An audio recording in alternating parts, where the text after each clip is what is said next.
Bonjour ou bonsoir, en fonction du lieu où vous trouvez, à toutes et à tous et bienvenue dans ce 33e numéro de Polycritique, le webinaire, mensuel de la FSP destiné à décrypter l'actualité tant française qu'internationale sous le regard, ou grâce au regard, grâce à l'analyse, de spécialistes, des sciences sociales. Aujourd'hui, c'est, un enjeu international, que l'on s'intéresse. On a titré ce numéro de Gaza au Liban: «Quelle logique, au pluriel, de guerre au Moyen-Orient?» Et pour, décrypter cet enjeu, 4, experts en la matière, nous ont rejoints et sont, en plateau, si j'ose dire, virtuellement, avec nous. Je les cite dans l'ordre alphabétique: Chiara Calabrese, chercheuse associée à l'Institut français du Proche-Orient à Beyrouth, d'où elle nous parle en ce moment même. Denis Charbit, professeur de sciences politiques à l'Open University d'Israël. Julia Grignon, professeure aux universités de Laval et de Paris-Panthéon-Assas et directrice scientifique de l'IRSEM à Paris.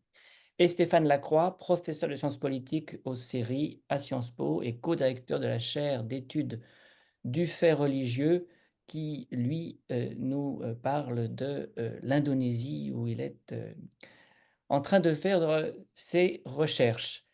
Alors, pourquoi avoir posé la question quelle logique de guerre? Parce que nombre d'entre nous cherchons à nous y retrouver dans l'enchaînement des événements qui ont commencé, on s'en rappelle tous, le 7 octobre de l'an dernier et puis qui, de Gaza, se sont, déplacés vers, l'Iran, frappés à son tour, puis maintenant le Liban et donc reconstituer le fil, des motivations, des stratégies, des intentions, des réactions tant d'ailleurs dans la région que d'une manière plus large. Nous devrons passer par, les grandes capitales, du monde, aujourd'hui pour, comprendre, essayer de comprendre, cet enchaînement et cet entrelac heu, de réactions et de stratégies. Alors pour lancer la discussion et vous le savez, ces webinaires ont vocation à permettre à des experts de s'exprimer et puis, dans la dernière demi-heure, à ceux qui nous écoutent, de poser leurs propres questions, de, entre guillemets, «mettre à la question» les experts. Et donc pour lancer cette, séance, cette session, c'est vers, Denis que j'aimerais me tourner en premier pour lui demander comment il lit, lui, la stratégie israélienne et notamment évidemment, l'attitude particulière, du Premier ministre, Netanyahou et puis, puisque, ben, il est bien familier de la scène israélienne, comment est-ce que sur place, en Israël, cette stratégie est vécue par les uns et par les autres? Denis? Merci Christophe et voilà, je vais essayer effectivement dans cette première intervention de résumer un petit peu la manière dont on reçoit, les critiques qui viennent, d'un peu partout, dans le monde, des opinions publiques, mais également, de ces acteurs qui, du point de vue israélien, se sont en quelque sorte invités dans le conflit puisque, même si on l'avait déjà vu pour, l'Ukraine, hein, avec, Poutine, mais globalement, la cour pénale n'a jamais été tellement, un objet de préoccupation, ni même ni même des acteurs politiques et encore moins de l'opinion publique. Et je dirais que, un petit peu dans le sillage de ce qui s'était passé déjà au mois de juillet avec, la Cour internationale de justice et leur avis consultatif sur l'occupation, je dirais qu'il y a, ce que je conçois, enfin ce que je perçois plus exactement, c'est l'incompréhension de plus en plus grandissante. Je parlais d'un abîme, hein, dans l'article que nous avons, fait à la suite du précédent webinaire avec, Julia Grignon, de l'abîme qui s'ouvre, qui se creuse encore plus à chaque fois, avec, voilà, ce qui se dit, ce qui s'écrit, un peu partout dans le monde et notamment dans le monde occidental. Même s'il y a bien sûr, il faut faire la distinction entre les opinions publiques, et puis, bien entendu, les attitudes des des autorités politiques. Et je voudrais, si vous le permettez, Christophe, prendre comme point de départ bah, le pitch qui a été envoyé à propos de ce webinaire. Et pas du tout pour en faire le procès, mais pour vous dire, pour bien faire comprendre, encore une fois, cet écart, ce grand écart entre la perception israélienne et la perception, voilà, de ceux qui ont rédigé voilà, un petit texte de quelques lignes pour dire, voilà, pour présenter ce webinaire auquel nous participons là maintenant. Je lis, hein, si vous permettez, je prends mon téléphone, je ne l'ai pas pris. Voilà. La première phrase. Si Gaza a été le point de départ d'une guerre qui continue de faire des milliers de victimes du côté palestinien, en Israël, mais on vous dirait Gaza le point de départ. Le point de départ, c'est le 7 octobre.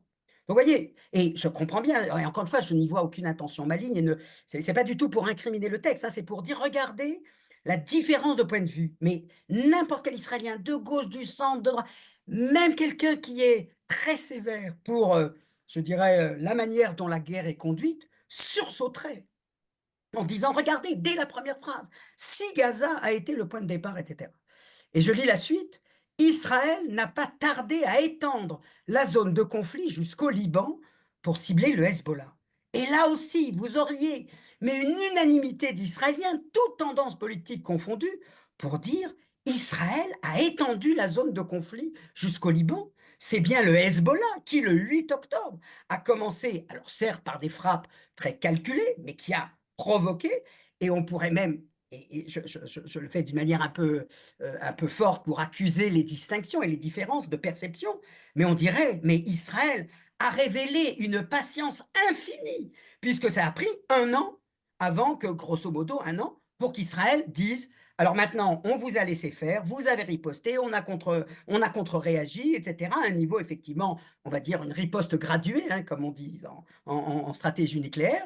Et effectivement, à un moment, elle a dit, attendez, ça fait un an que près de 60 à 80 000 Israéliens sont repliés sur le centre, et bien maintenant, on passe effectivement à un degré supérieur. Mais ce n'est pas ni Israël qui a ouvert le front à Gaza, ni Israël qui a ouvert le front. Alors voilà, je prends cet exemple-là, encore une fois, pas du tout pour mettre en cause le ou les rédacteurs de ce livre, mais pour dire, regardez comment les perceptions ici sont diamétralement opposées. Et je peux même imaginer les Israéliens, mais attention, on ne va pas en faire une question de narratif.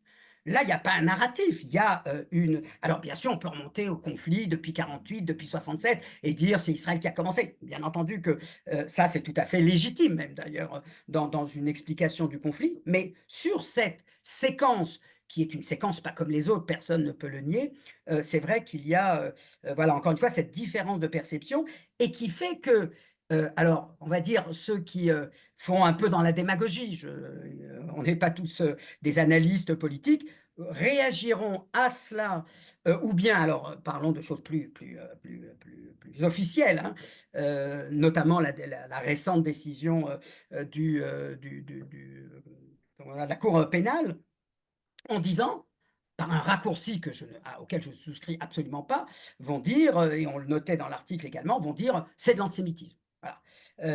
C'est-à-dire, voilà, on ne fait pas dans la dentelle, on ne fait pas dans la nuance, et on dit tout ça ne peut être inspiré que par. Alors, vous allez dire, c'est quoi l'antisémitisme? Parce qu'il faut un petit peu expliciter, c'est pas les Juifs sont une race inférieure, on n'est plus dans le nazisme, etc. Non, non, c'est Israël euh, euh, bénéficie, entre guillemets, d'une exception, mais qui a son tort, hein, bien entendu, c'est-à-dire on va mettre Israël au pilori là où, et j'entendais en vue de ce webinaire comment dirais-je, les commentaires en Israël en disant regardez, des tas de guerres n'ont pas fait l'objet d'un tel traitement et on n'a pas mis ni le Soudan ni d'autres ou d'autres dirigeants, etc. Voilà. Le sentiment, alors à tort ou à raison, en l'occurrence Poutine a fait lui aussi fait l'objet d'un mandat d'arrêt, mais c'est vrai qu'il y a une sorte d'amnésie volontaire, je dirais, qui fait qu'on ne retient que le cas d'Israël, parce que c'est une démocratie, même si elle ne l'est pas en Cisjordanie et encore moins dans la bande de Gaza. Mais voilà, c'est un dirigeant d'un pays occidental ou allié aux pays occidentaux qui, pour la première fois, est mis sur la sellette. Deuxième chose, sur la stratégie de Netanyahou, puisque vous m'aviez demandé également de répondre à cela. Alors, moi, je sais bien qu'il y a une version, on va dire, un peu vulgaire, vulgaire au sens de pas très élaboré et pas très, subtil, qui consiste à penser que Netanyahou mène cette guerre, pour, ne pas avoir à se confronter à ses affaires. Et là aussi, et je veux dire que j'ai entendu cette explication des dizaines de fois, et elle est plausible, elle est crédible, mais elle est totalement insuffisante. Alors d'abord parce que c'est laisser entendre que, nous serions enfin Israël serait une république bananière, ou parce qu'il y a, une guerre actuellement, donc le procès Netanyahou est gelé. Bah, absolument pas, et je précise d'ailleurs que dans moins d'une quinzaine de jours, le 3 décembre très exactement, Netanyahou devra répondre devant, la cour, le tribunal de district de Jérusalem, où son procès se déroule depuis, plusieurs années, devra répondre des accusations, qui sont portées contre lui. Il a demandé le report au nom de la guerre qu'il mène actuellement et de son agenda extrêmement chargé, ce qu'on ne peut pas contester. Mais néanmoins, la Cour indépendante a estimé que non, parce que ça pourrait être cette date ultérieure pourrait être remise à beaucoup plus tard. Alors, c'est quoi la stratégie de Netanyahou? La stratégie de Netanyahou, il me semble que il faut l'interpréter dans les termes mêmes, c'est-à-dire le Hamas et le Hezbollah ont offert à Israël une occasion qu'il ne faut pas manquer de se, de se passer définitivement de ses voisins avec lesquels nous nous sommes accommodés depuis qu'ils existent.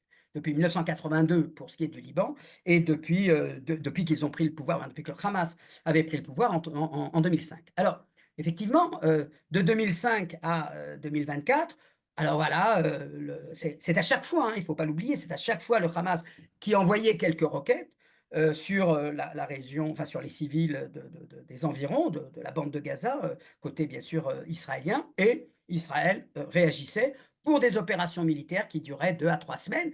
Et très souvent, d'ailleurs, ça se terminait un petit peu en queue de poisson, en disant, bon, ok, d'abord, on a détruit tant de ceci, tant de cibles, etc.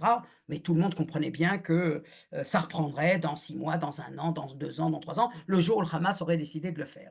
Et là, effectivement, je dirais que le 7 octobre constitue une aubaine. Voilà, c'est-à-dire, vous nous avez offert l'occasion d'en finir une bonne fois pour toutes avec des adversaires fondamentalistes, avec lesquels il n'y a pas de négociation possible. Et donc, voilà, cette patience qu'Israël a révélée depuis trop longtemps, encore une fois, je vous donne l'interprétation israélienne, cette patience-là a des limites, et c'est maintenant le moment d'aller jusqu'au bout. Au point même, et je termine là dans une minute, je ne veux pas prendre trop de temps non plus, au point même que Netanyahou, quand bien même il a admis que l'objectif de l'opération à Gaza, c'était également la libération des otages, a mis sous le boisseau la question des otages à partir du moment où Sinoir a estimé que un prochain échange, un futur échange, ne pourrait avoir lieu qu'en échange d'un cessez-le-feu permanent. Or, qui dit cessez-le-feu permanent du point de vue de Netanyahou et de son équipe, bah, ça veut dire que le Hamas revit, renaît, ressurgira de ses cendres, et ça, bien entendu, il n'en est pas question. Dernier point, pour dire que voilà comment la population israélienne, même si elle est très hostile au personnage de Netanyahou, au leadership de Netanyahou, et ne peut pas, je dirais, ne pas adhérer à cette vision-là des choses, c'est-à-dire, bah oui, c'est plus possible de vivre avec des organisations politiques qui nous mettent sous la menace permanente, alors que théoriquement, avec le Liban, on n'a aucun contentieux. Et je rappelle que d'ailleurs, la guerre n'est pas entre l'armée libanaise et l'armée israélienne. Alors à ceci près, et c'est toute l'ambiguïté et toute l'intelligence et un peu maléfique, si j'ose dire, de Netanyahou, que derrière cet objectif qui, pour beaucoup d'Israéliens, apparaissent convaincants, on ne pose pas la question, mais est-ce que c'est réellement possible? Est-ce qu'on peut vraiment arriver à une capitulation? Et je dirais même que la déprime actuelle en Israël, la déprime, je parle de la société israélienne, c'est que là, elle vit l'après-élimination de Nasrallah et l'après-élimination de Sinoir, dont tout le monde était convaincu en Israël qu'elle allait aboutir à une capitulation. Or, il n'y a pas de capitulation, et on négocie actuellement avec Holstein, enfin pour ce qui concerne le Liban. Et ce qu'il y a encore, je dirais, de plus pervers d'une certaine manière, c'est que derrière cet objectif auquel beaucoup d'Israéliens considèrent que, bah oui, c'est vrai, on a été trop patient avec le Hamas et trop patient avec le Hezbollah, donc maintenant on va jusqu'à leur élimination possible, si tant est que cela signifie quelque chose, c'est est-ce qu'on n'est pas, alors pas pour le Liban, Je pense que c'est un retrait sur la frontière internationale, un respect de la résolution 1701 satisferait tout le monde, y compris, Netanyahou et sa coalition. En revanche, concernant, la bande de Gaza, on voit bien que ce que projette, la coalition de Netanyahou et Netanyahou lui-même, bah, voilà, c'est le contrôle d'une partie du nord, de la bande de Gaza. C'est-à-dire là, il n'y a donc pas de retrait prévu, à la situation, avant le 7 octobre 2023. Merci beaucoup Denis de cet éclairage. Moi je retiendrai, mais on en reparlera, j'en suis sûr, dans la discussion, le caractère assez unanime, de l'opinion, pour prendre un mot valise, hein. Comme si finalement, eh bien, il n'y avait pas d'opposition à cette stratégie, bah, jusqu'au boutisme, puisque vous le dites, l'idée c'est d'aller jusqu'au bout. Donc là, on est sur ce qu'on peut littéralement appeler du jusqu'au boutisme. Mais avant de revenir et de revisiter cette question, je me tourne vers Chiara qui, est donc elle, à Beyrouth, donc aux premières loges, pour, analyser, pour nous, ce que, les frappes, israéliennes, ont à la fois comme objectif et comme effet. Quelle lecture, quelle interprétation fait-on de cette stratégie israélienne que vient de résumer, Denis? Vous êtes, avec le micro éteint, Chiara. Bon- Bonsoir, je remercie les organisatrices et les organisateurs de ce webinaire pour m'avoir invité pour parler aujourd'hui de la guerre en cours au Liban. Je voudrais, pour restituer l'actualité de ces conflits, dont les bilans provisoires au Liban il y a 2 jours, car les bombardements israéliens continuent jusqu'à maintenant, il est de 3800 personnes tuées, dont 230 enfants, 15 000 personnes blessées, dont 1300 enfants. Et je vais donc aujourd'hui vous restituer ces conflits en adoptant une perspective historique et sociologique afin de mieux comprendre ce qui se passe et les acteurs qui sont engagés. Je m'appuie pour ce faire sur des enquêtes et des observations faites à Beyrouth depuis octobre 2023, ainsi que sur mes recherches de longue date sur le Liban. Je voudrais commencer ma présentation par un extrait d'entretien avec Maya, une femme de 60 ans qui habite le quartier de Shia, dans la banlieue sud de Beyrouth. Qu'est-ce qu'ils, les Israéliens, veulent faire de nous? Me disait Maya, alors que la nuit du 29 septembre 2024, l'armée israélienne a détruit plusieurs bâtiments de son quartier et qu'elle a dû s'enfuir dans la nuit comme nombre de ses voisins en cherchant où se loger. Écoute, depuis que je suis rentrée à la faculté dans les années 70, Israël bombarde le Liban avant bien la naissance du Hezbollah. En 1978, j'ai dû quitter avec ma famille le village au sud pour venir nous installer à Beyrouth pour fuir l'occupation israélienne de nos terres. En 2006, j'ai dû quitter à nouveau ma maison et là, encore une fois, je dois m'enfuir. Depuis le 8 octobre 2023, date à laquelle le Hezbollah et d'autres organisations politiques libanaises et palestiniennes ont ouvert un front de soutien à Gaza depuis la zone frontalière du sud du Liban, l'armée israélienne a progressivement étendu et intensifié depuis septembre 2024 ses bombardements du Liban sud à la banlieue sud de Beyrouth, des villes et des villages de la Bekaa et à différentes autres régions du Liban, y compris des quartiers de la capitale, des villages du nord, du Chouf et des monts Liban. La guerre elle est sur le Liban et n'est pas une guerre contre les Hezbollah.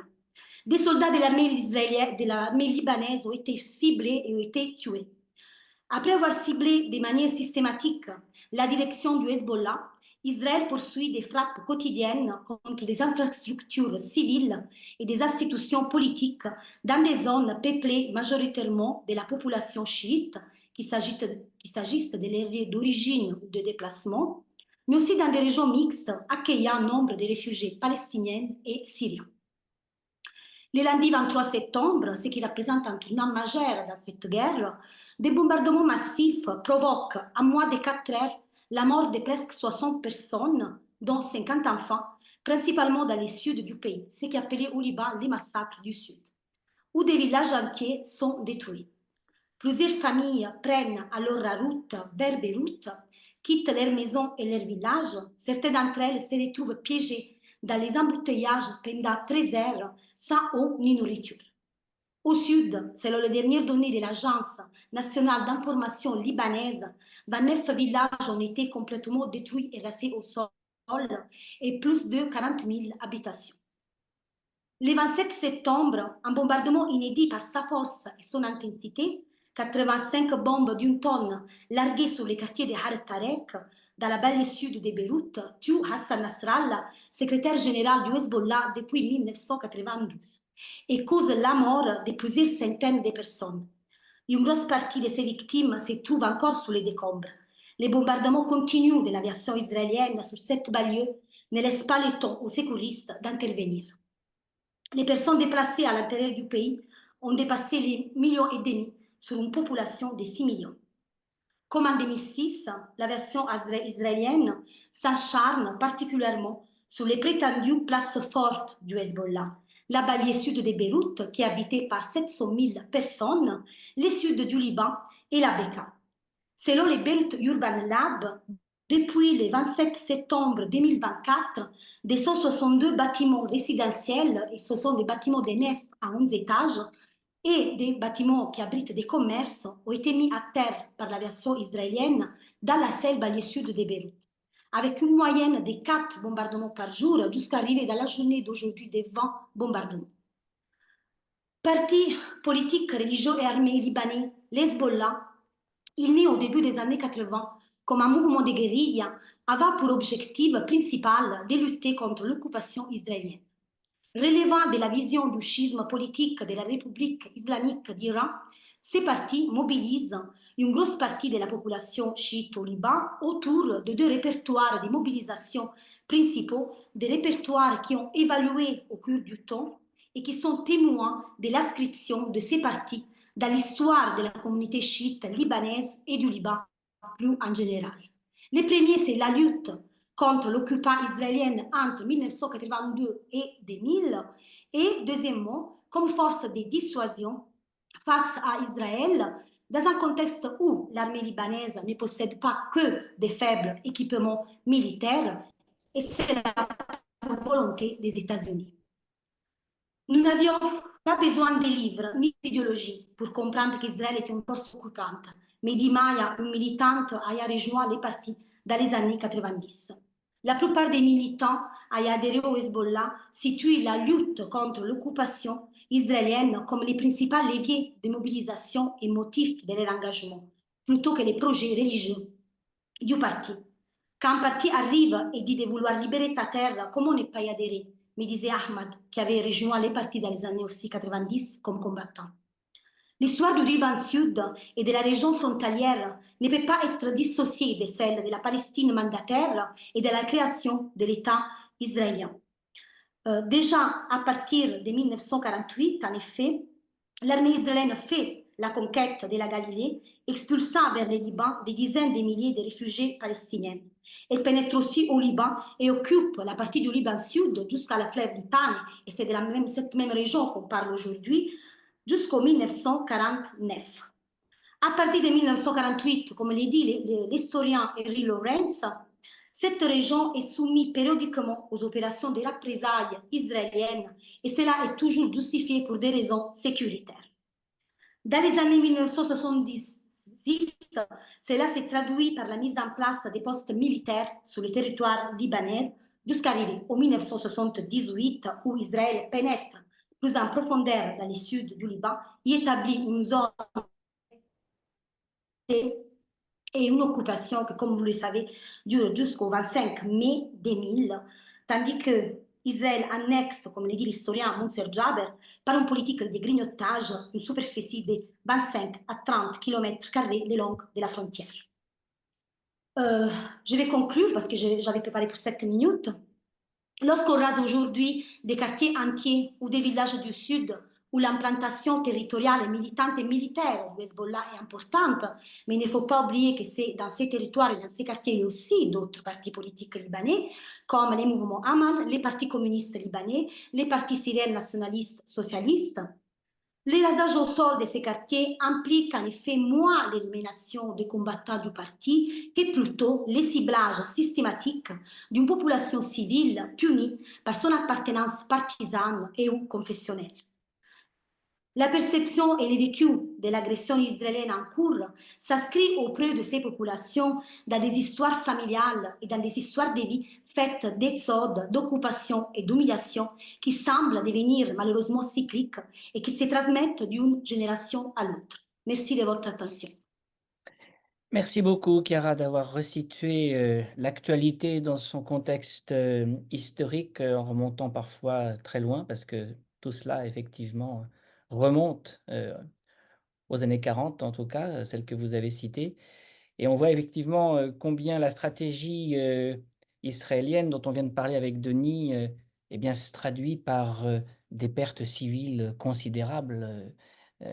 Ça a été le cas bien sûr à Gaza et c'est maintenant le cas au Liban.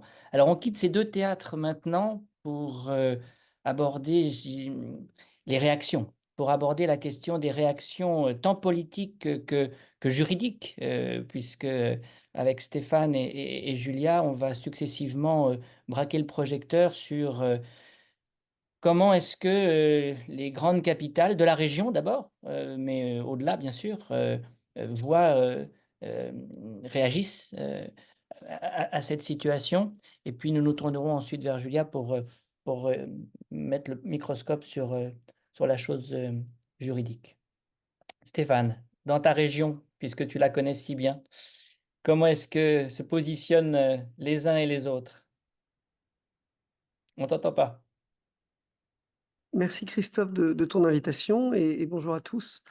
Alors effectivement, ce qui a été beaucoup noté depuis le début du conflit, c'est un silence relatif des autres capitales arabes, hein, et il y a eu un certain nombre de choses là-dessus. Effectivement, les capitales arabes ne se sont pas vraiment mobilisées, alors à part quelques capitales qui sont finalement celles qui sont le plus loin de conflit, ou alors dont les positions sont déjà connues d'avant. Effectivement, bon, la question de la Syrie, on s'attendait évidemment que la Syrie prenne le parti qu'elle a pris, mais ça, c'était pas très surprenant. La Tunisie, voilà, et l'Algérie, traditionnellement une position pro-palestinienne, mais qui est vraiment sans influence sur le conflit. Donc il y a deux pays, effectivement, qui comptent ici beaucoup, que tout le monde a regardé de près, que sont l'Égypte et l'Arabie saoudite. Et c'est donc les deux desquels je vais parler. Alors l'Égypte va être assez bref, parce qu'en vérité, on a dit qu'on rebondissait sur l'actualité surtout. Et du côté égyptien, il ne se passe pas grand-chose. L'Égypte, depuis le début, effectivement, elle a une grande peur, qui est celle de l'expulsion des Gazaouis vers le Sinaï. C'est quelque chose qui est ressassé par les dirigeants politiques égyptiens depuis le début, avec l'idée que, effectivement, les Israéliens auraient pour projet d'expulser une partie, tout ou partie, disons, des Gazaouis vers l'Égypte, ce que l'Égypte considère comme inacceptable, voilà, en déployant toute une rhétorique nationaliste. Et donc, effectivement, là, c'est le nationalisme égyptien qui se met en branle et on dit on doit à tout prix protéger la frontière. Ce qui permet par ailleurs au régime égyptien de se poser à la fois comme défenseur de la souveraineté égyptienne, mais aussi très paradoxalement comme défenseur des droits des Palestiniens, puisqu'ils disent il faut absolument garder la frontière fermée, donc empêcher les Palestiniens de se réfugier en Égypte pour protéger la cause palestinienne, etc., et donc déjouer le projet israélien. Donc on y joue sur cette double rhétorique très, très paradoxale. Et finalement, voilà, c'est quelque chose qu'on entend depuis le début. Et ces derniers mois, la question a pris moins d'ampleur puisque la guerre aujourd'hui à Gaza porte surtout sur le nord de la bande de Gaza, c'est-à-dire plus loin de la frontière. Et donc la peur imminente d'une expulsion forcée est un peu retombée. Et donc du coup, on a l'impression aussi qu'en Égypte, la question palestinienne est un peu retombée aussi.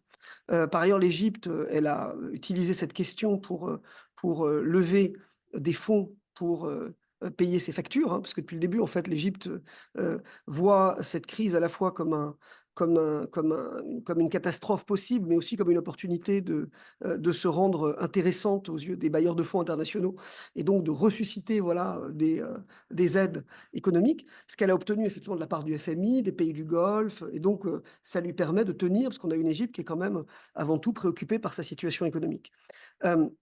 Mais voilà, dans les derniers mois, il ne s'est pas passé grand-chose. Je vais pas revenir sur les histoires autour du corridor de Philadelphie, ça c'était un peu avant l'été, hein. Il y a cette zone à la frontière entre Gaza et l'Égypte qui a été occupée par l'armée israélienne et les Égyptiens ont commencé par dénoncer l'occupation de cette zone puisque, les Égyptiens s'en étaient retirés en 2005 pardon, les Israéliens s'en étaient retirés en 2005, ils l'ont réoccupée, donc ils sont de l'autre côté de la frontière avec l'Égypte aujourd'hui, et avec visiblement l'intention d'y rester. L'Égypte, dans un premier temps, a fait des rodomontades pour dire que c'était inacceptable. Et puis finalement, on a l'impression que là aussi, la sauce est un peu retombée. L'Arabie Saoudite, à mon avis, est plus intéressante parce qu'il s'est passé quelque chose pour le coup. Et puisqu'on a dit qu'on rebondissait sur l'actualité, là, il y a quelque chose d'intéressant. C'est que il y a 15 jours, dans un sommet arabo-islamique qui s'est tenu à Riyad, le prince héritier d'Arabie Saoudite, l'homme fort du royaume, MBS, Mohammed Ben Salman, a tenu des propos inhabituellement durs à l'égard d'Israël. Il a parlé de génocide. C'est la première fois qu'il le fait. Alors le ministre des Affaires étrangères l'avait fait un peu plus tôt, mais effectivement, voilà, ce terme-là dans la rhétorique politique saoudienne, il avait été jusqu'ici évité. Par ailleurs, le MBS a dit qu'il fallait à tout prix empêcher Israël d'attaquer l'Iran.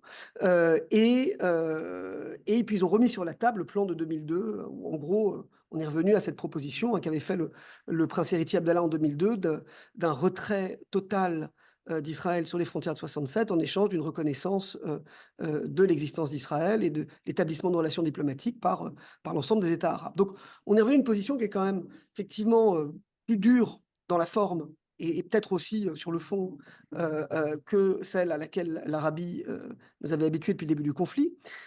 Et donc, elle a beaucoup interrogé cette position et c'est sur ça que je voudrais revenir ici. Hein, il y a eu beaucoup de questionnements sur est-ce que ça indique un tournant dans la politique saoudienne ou est-ce que finalement les Saoudiens continuent de faire la même chose mais autrement. Et pour comprendre, je pense qu'il faut revenir un peu en arrière sur ce que veulent les Saoudiens depuis... allez, moi je vais dater le projet saoudien de 2020. C'est-à-dire qu'on a une Arabie saoudite qui, depuis quelques années, s'est mise en tête que Israël était un partenaire indispensable. Et c'est ça qui expliquait que dans les mois qui précédaient le 7 octobre, tout le monde s'attendait à une normalisation imminente des relations à la suite des 4 pays arabes, dont le voisin Émirats arabes unis. Et donc, cette idée que l'Arabie saoudite finirait par franchir le pas, alors évidemment, en échange d'un certain nombre de choses, dont un pacte de défense avec les États-Unis, qui était aussi l'une des choses que les Saoudiens avaient exigées en échange de la normalisation, mais cette normalisation, elle semblait bien avancée. Et pour le comprendre, il faut voir que la grande priorité d'MBS, c'est ce qu'il appelle la vision 2030, ce projet de transformation économique de l'Arabie saoudite, et que dans la vision saoudienne des choses, cette transformation, elle doit passer par la construction de ce que les Saoudiens pourraient appeler une sorte de Moyen-Orient utile, qui comprendrait les États du Golfe, et donc en particulier l'Arabie saoudite et les Émirats, et Israël, avec la possibilité, voilà, à la fois pour les capitaux saoudiens de trouver des partenaires en Israël, et puis des transferts de technologies espérés depuis Israël vers l'Arabie, qui permettrait justement de nourrir toute cette nouvelle industrie, des nouvelles technologies, etc., sur laquelle l'Arabie saoudite mise beaucoup. Donc, et puis par ailleurs, dans la normalisation, il y avait aussi l'idée pour l'Arabie saoudite et pour MBS de finir de polir son image à l'égard des Occidentaux, et donc, à travers ça aussi, d'attirer des investissements. Parce que derrière tout ça, le projet de Vision 2030 doit passer par des investissements massifs provenant des pays occidentaux. Et là encore, MBS, qui n'a pas tout à fait réussi pour le moment à se rendre respectable aux yeux des Occidentaux, avait fait le calcul que voilà, la normalisation finirait de le rendre parfaitement acceptable et de faire de l'Arabie saoudite l'Eldorado pour les investissements qu'il espère faire. Donc, ça explique qu'effectivement, cette question d'Israël, elle est centrale pour l'Arabie. Et tout ça s'inscrit dans une vision plus large. C'est pour ça que je la date de 2020. 2020, c'est vraiment le moment où on voit un shift s'opérer dans la politique étrangère saoudienne. C'est cette idée pour l'Arabie de faire du Moyen-Orient ce que j'appellerais une sorte de grand marché pour les capitaux saoudiens, c'est-à-dire de remplacer la politique par le marché. Et c'est le moment où les Saoudiens commencent à dire zero problem with neighbors. Hein. C'est le moment où ils signent cette paix froide avec l'Iran. C'est le moment où ils se réconcilient avec la Turquie. C'est le moment où, avec le Qatar, avec lequel ils ont eu aussi pas mal de démêlés. C'est le moment où l'Arabie donc se réconcilie avec tout le monde, commence à engager les discussions avec Israël, avec cette idée de dire on met la politique sous le tapis. Et maintenant, ce qui compte, c'est le marché. De toute façon, on a un fonds souverain qui est doté de centaines de milliards de dollars. Tout le monde aura besoin de nous. Et donc, d'une certaine manière, on va prolonger la politique par l'économie et même remplacer la politique par l'économie. Et donc, dans cette vision-là, là encore, la question d'Israël était centrale, former une sorte de pôle qui permettrait de tirer l'Arabie saoudite vers le haut dans cette vision. Le 7 octobre, c'est la politique qui leur revient à la figure avec force. Hein. C'est le moment où le projet capote d'une certaine manière. La question palestinienne, qui est quand même l'un des épicentres de la politisation dans le monde arabe depuis toujours, leur pète à la figure. Et du coup, les Saoudiens, comment réagissent-ils? Dans un premier temps, ils font le dos rond. C'est-à-dire que pendant un premier temps, on a l'Arabie saoudite qui espère que ça ne va pas durer trop longtemps, qui n'a qu'une seule envie, c'est de retourner au statu quo ante et de poursuivre tranquillement ses projets de normalisation. Et donc pour moi, on lit vraiment les premiers mois d'une Arabie saoudite qui à la fois dit ce qu'elle estime devoir dire, parce qu'il ne faut pas oublier effectivement que l'Arabie saoudite, c'est un pays qui a quand même une population de 25 millions d'habitants avec une opinion publique qui reste évidemment majoritairement pro-palestinienne.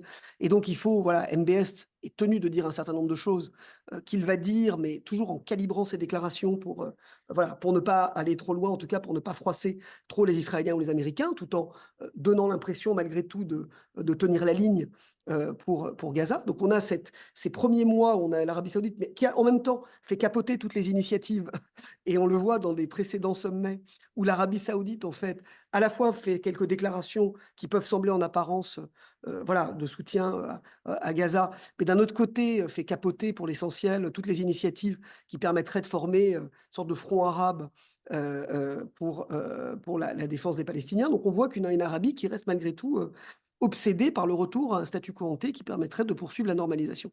Et ça va être dit d'ailleurs à MBS, et d'autres vont le dire à plusieurs reprises, la normalisation n'est pas enterrée, mais voilà. Et on a une Arabie qui petit à petit évidemment prend la position favorable au cessez-le-feu. Mais le paradoxe, à mon avis, c'est que les Saoudiens le font plus pour les Israéliens que pour les Palestiniens dans cette histoire. Ce que je veux dire par là, c'est que la grande peur de l'Arabie saoudite, c'est un Israël qui s'abîmerait trop dans le conflit et qui deviendrait trop infréquentable pour qu'on puisse normaliser avec lui, puisqu'ils en ont besoin. Et donc, finalement, on a une politique qui est plus dirigée, encore plus par souci de préserver l'image d'Israël et d'en faire un partenaire qui restera le partenaire que les Saoudiens désirent, plutôt que de marquer une position de solidarité forte avec la Palestine. Donc, si on prend tout ça, on voit qu'effectivement, la déclaration récente, elle a l'air de trancher avec ça. Et effectivement, on peut la lire de deux manières, et je vais terminer sur ça, je ne sais pas si je n'ai pas été trop long, mais on peut la lire de deux manières possibles, cette dernière déclaration, et pour le moment, je ne suis pas encore sûr, et je pense qu'il va falloir voir de très près ce qui se passe. Première manière possible, c'est qu'on a un tournant. C'est-à-dire on a une Arabie saoudite qui se dit, bon, Israël, effectivement, est en train de faire une démonstration de force qui change les données de l'équation, hein, qui fait qu'aujourd'hui, un partenariat d'égal à égal, tel que l'espéraient les Saoudiens, n'est plus possible.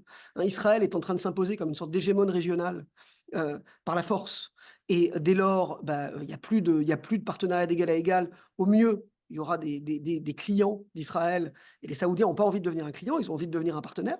Donc, ils ont certainement peur, en effet, de cette démonstration de force d'Israël qui fait qu'effectivement, voilà, la négociation ne se passera plus dans les termes tels qu'eux l'ont espéré. Et donc, ils se disent, il faut affirmer une position forte en retour, et peut-être même un MBS qui se dit, finalement, ça fait ça fait des années que les Saoudiens essayent d'enterrer la politique et de la remplacer par le marché. Finalement, il faut accepter l'idée que le politique est de retour, et l'Arabie saoudite doit prendre la tête de l'opinion publique arabe. Faire ce qu'ils se sont refusés à faire depuis le début, hein, à la fin des années 2000, c'est Ahmadinejad, dans les années 2010, c'est Erdogan. Pourquoi pas aujourd'hui MBS comme nouvelle voix de l'opinion publique arabe pour marquer un camp arabe uni, et donc finalement abandonner l'idée du leadership économique, en tout cas faire passer au second plan l'idée du leadership économique et affirmer le leadership politique. Et donc, est-ce que c'est ça? Et quelles conséquences ça aura si c'est ça? C'est la première question. Ce qui est intéressant sur la question du Liban, en effet, c'est que, et peut-être que le Liban a aussi marqué un point de bascule. On sait traditionnellement que l'Arabie saoudite est quand même très investie au Liban, qui a été un pays dans lequel les Saoudiens avaient traditionnellement des alliés forts, sur lesquels l'Arabie saoudite avait traditionnellement misé, même si elle s'en était éloignée ces dernières années. Et là, on voit effectivement toute une activité diplomatique saoudienne sur le Liban, des prises de contact avec les hommes politiques. On a un ambassadeur saoudien visiblement à Beyrouth qui est très actif, qui parle à tout le monde. Et donc on a une impression effectivement d'une Arabie qui veut redevenir un acteur diplomatique et politique, reprendre un rôle auquel elle avait choisi de renoncer. Ça, c'est la première possibilité. La deuxième possibilité, c'est qu'en fait, c'est simplement la même chose, mais par d'autres moyens. Ce que je veux dire par là, c'est que Entre-temps, il y a un autre événement, c'est l'élection de Trump. Les Saoudiens, évidemment, n'ont pas manqué de remarquer que Trump avait été élu. La fameuse déclaration sur les génocides, elle tombe une semaine après l'élection de Trump. Les Saoudiens ne sont pas idiots, donc il y a un moment où on doit faire le lien entre les deux. Et les Saoudiens sont très contents de l'élection de Trump, hein. Ils détestaient Biden. Il y avait une équation personnelle très mauvaise avec Biden, qui remontait au fait qu'il avait, dans sa campagne de 2019-2020, menacé de faire de l'Arabie Saoudite un État paria. Enfin, il avait eu des propos très durs à l'égard de l'Arabie Saoudite, et donc MBS ne lui avait jamais pardonné. Par ailleurs, la relation avec Trump était bonne à l'époque, donc les Saoudiens sont plutôt contents d'un retour de Trump. Et les Saoudiens fonctionnent un peu comme Trump, c'est-à-dire cette question du deal-making, c'est très saoudien aussi, quoi, hein. C'est une politique, moi j'appelle transactionnelle. Les Saoudiens sont dans une politique étrangère transactionnelle. Et donc finalement, si on fait des transactions, ça implique d'avoir quelque chose à mettre sur la table. Et donc finalement, est-ce que les Saoudiens ne sont pas simplement en train de faire monter les enchères pour ensuite mieux négocier? C'est-à-dire que finalement, dans cette histoire, c'est pas tant un soutien des Palestiniens, c'est pas qu'MBS brusquement s'est découvert une âme pro-palestinienne que, selon toute vraisemblance, il n'a pas, à la différence de son père. Mais son père aujourd'hui est écarté, et donc on sait qu'MBS, il est d'une génération pour qui, et ça a été beaucoup dit, et de manière circonstancielle, le terrain le montre, tous les gens qui l'ont fréquenté, etc., disent, bon, ça n'a jamais été une question qui l'a beaucoup intéressé. Donc, effectivement, il ne s'est probablement pas découvert brusquement une âme pro-palestinienne. Mais, effectivement, dans une négociation à venir, la possibilité d'un leadership politique peut dire, voilà, on ne parle pas que pour l'Arabie Saoudite, voilà ce qu'on met sur la table. Et donc, la possibilité de faire monter les enchères pour ensuite négocier un meilleur deal, c'est peut-être effectivement ce qu'MBS est en train de faire. Quel cas, évidemment, on n'est pas dans un tournant, on est simplement voilà, dans la continuation du même, mais par d'autres moyens. Voilà, je vais m'arrêter là, merci. Merci à toi, Stéphane, de baliser le terrain par des hypothèses qui sont encore effectivement trop fraîches pour qu'on ait des éléments de confirmation, mais au moins c'est notre job, ça, hein, faire des hypothèses qu'on va ensuite tester et valider, et tu nous aides à décrypter ce scénario, et puis à voir effectivement combien la réelle politique, c'est aussi de la réelle économie, hein, et on ne peut pas ne pas remettre ces questions économiques dans le débat. Il ne s'agit pas de se laisser submerger par les émotions qui nous interdiraient d'avoir ce genre d'analyse. Quand tu dis que le politique est revenu en pleine face le 7 octobre 2023, la question que je me pose, mais c'est trop tôt pour l'examiner, c'est est-ce que ce n'était pas l'objectif précisément de cette opération du Hamas que de faire dérailler ce qui était une normalisation annoncée avec les accords d'Abraham. Mais on reviendra aux questions plus tard parce qu'on continue et on termine notre tour de table avec Julia qui va, j'en suis sûr, revenir sur les aspects juridiques et puis sur l'Occident dont tu as commencé à parler, Stéphane, parce que la façon dont l'Occident réagit aux décisions de justice, par exemple, n'est pas sans intérêt, Julia. Effectivement, non, c'est pas du tout sans intérêt. Merci beaucoup de m'avoir convié une nouvelle fois à ce webinaire. C'est toujours un plaisir d'interagir avec vous et de pouvoir être dans cet échange d'idées sur ces questions et d'essayer de faire du décryptage et voilà, de mieux comprendre ce qui se passe pour être plus efficace ensuite sur ces questions-là. Alors effectivement, moi, ce que je peux apporter, c'est l'éclairage du droit. Et puis, un petit peu comme l'a dit Stéphane, au moment où on s'est parlé les premières fois pour l'organisation de ce webinaire, j'avais observé certaines réactions selon certains événements, et puis les événements vont plus vite qu'on ne peut l'imaginer, et évidemment, en tout cas d'un point de vue juridique, aujourd'hui, ce qui fait l'actualité, c'est l'émission des mandats d'arrêt contre Benjamin Netanyahou, Yoav Gallant et Mohamed Deif la semaine dernière, et qui suscite un grand nombre de réactions. Mais je vais quand même reprendre un petit peu de champ avant d'arriver sur ces mandats d'arrêt pour remettre un peu en contexte toute la situation en 7 minutes. Alors, il se trouve que donc on parle de Gaza, du Liban, et dans la remise en contexte que Denis a fait, ce qui est très intéressant, c'est de voir qu'en tout cas du point de vue du droit, on est dans un contexte de conflit armé. Donc, on est dans un contexte dans lequel on a un cadre juridique qui s'applique, qui est le droit international humanitaire. Et ça, d'un point de vue juridique, ça ne pose pas grand problème à personne, et même pas à l'armée israélienne ou aux autorités israéliennes. Il y a des affrontements armés dans la bande de Gaza, le droit international humanitaire s'applique. Il y a des affrontements armés au Liban, le droit international humanitaire s'applique. Donc, on est vraiment dans ce cadre juridique. Et puis, ce qui est intéressant aussi, c'est que l'armée israélienne a une longue pratique de ce droit. C'est un droit qu'elle connaît très bien. Les conventions de Genève, dont on fête les 75 ans cette année, ont été adoptées en 1949. Alors, elle protège les personnes dans les conflits armés. Et puis, les textes qui protègent les personnes contre les effets des hostilités, donc c'est-à-dire les textes qui sont relatifs aux moyens et méthodes de guerre, eux remontent même à des temps plus anciens. C'est les règlements de La Haye, les conventions de 1907, qui ont acquis un caractère coutumier, donc 1948, 1967, 1973, 2008, 2009, systématiquement, toutes ces règles ont trouvé à s'appliquer. Et donc, l'armée israélienne en a une pratique très fine. Et elle les connaît très bien parce qu'elle est amenée à les pratiquer, mais aussi parce que du coup, l'armée israélienne, elle est convoquée dans des rencontres d'experts lorsqu'on est amené à discuter de ces règles pour savoir quelle interprétation il faut leur donner aujourd'hui, parce que bien sûr, des règles qui ont été élaborées il y a 75 ans, ben, il faut aujourd'hui être capable de les interpréter à la lumière des conflits contemporains.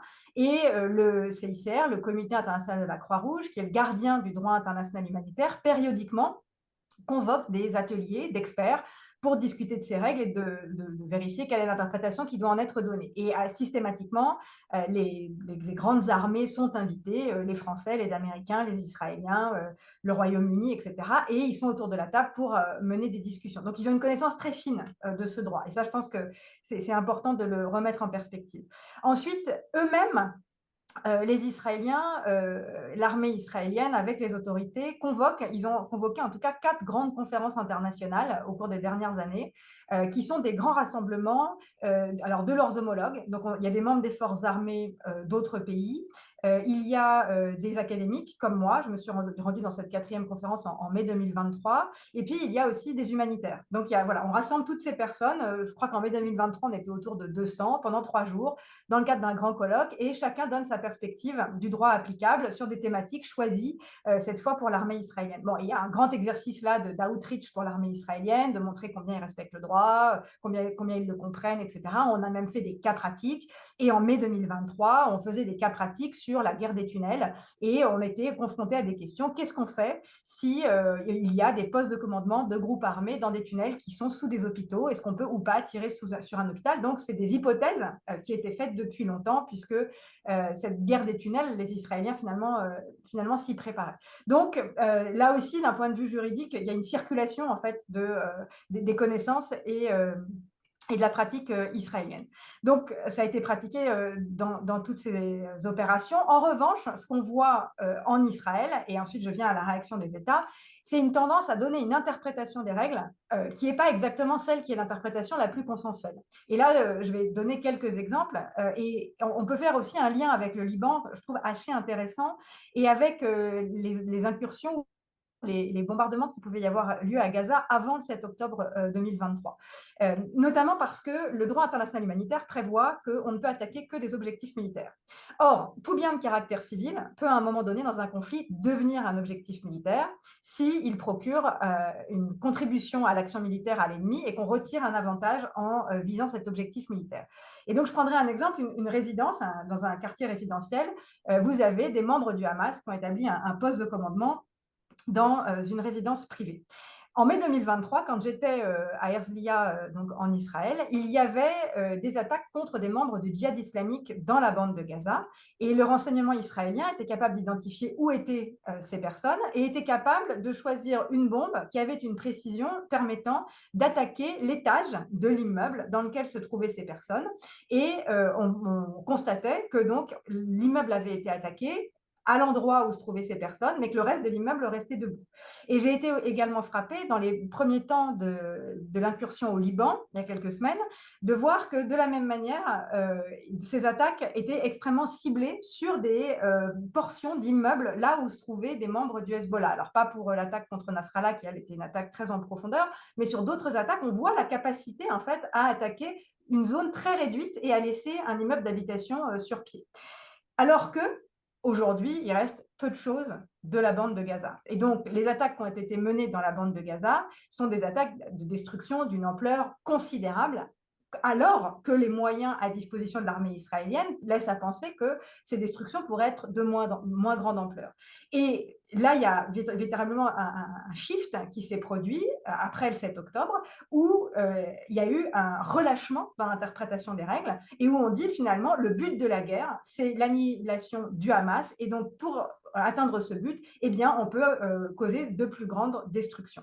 Ça n'est pas du tout conforme au droit international humanitaire, et c'est l'interprétation que fait Israël de ces règles compte tenu du contexte. Et là, dans les réactions qu'on a eues à ce moment-là, et on le voit, ça revient, la rhétorique, c'est Israël a le droit de se défendre. Alors oui, bien sûr, Israël a le droit de se défendre, mais Israël doit se défendre dans le cadre juridique applicable, le respect du droit international humanitaire. Et là, il faut complètement distinguer les raisons qui amènent à rentrer dans les hostilités des règles qui continuent de s'appliquer. Et donc, c'est pas parce que lorsqu'on est palestinien, on décide de ne pas évacuer une zone, quelle qu'en soit la raison, que tout à coup, on devient un objectif militaire et que donc on peut faire l'objet de frappes israéliennes. Donc voilà, c'est beaucoup une question d'interprétation, et c'est, comme Denis l'a dit, les alliés d'Israël qui vont chercher à se mettre du côté de cette interprétation. Et comme j'arrive déjà à la fin du temps qui m'était imparti, juste 2 mots, mais on pourra y revenir dans la période de questions, j'en suis sûre, sur les mandats d'arrêt qui ont été émis. Alors là, c'est très intéressant parce que j'ai des collègues qui sont en train d'alimenter une base de données sur la réaction des États suite à l'émission de ces mandats d'arrêt. Donc évidemment, Israël dit que c'est une cour maintenant qui est antisémite, qu'elle est complètement délégitimée par l'émission de ces mandats d'arrêt, etc. Et alors, aux côtés d'Israël, on trouve, je vous donne quelques exemples, l'Autriche, la Hongrie ou le Paraguay, l'Autriche ayant eu une déclaration extrêmement virulente à l'égard de la cour. Ensuite, on a des critiques politiques, les États-Unis, par exemple, qui disent, et là, c'est juste de renvoyer dos à dos Israël et le Hamas, puisque les mandats d'arrêt sont émis à la fois à l'égard contre des dirigeants du Hamas et des dirigeants israéliens.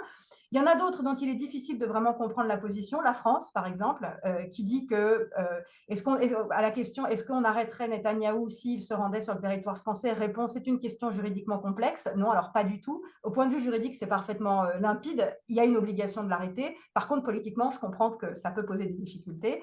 Puis ensuite, vous avez ceux qui sont plutôt en conformité avec la Cour, beaucoup d'États européens, le Canada, et puis ceux qui sont en pleine conformité.